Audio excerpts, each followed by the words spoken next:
10 నెలలు తనలో నిన్ను మోసిన అమ్మైనా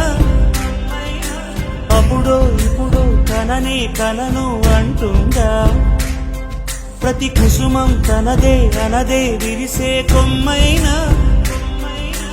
గుడికో జడకో సాగనంపక ఉంటుందా బతుకంటే బడి చదువా అనుకుంటే అతి సులువా పొరపడినా పడినా జాలి పడదే కాలం మనలాగా ఒక నిమిషం కూడా ఆగిపోదే నువ్వు వచ్చేదాకా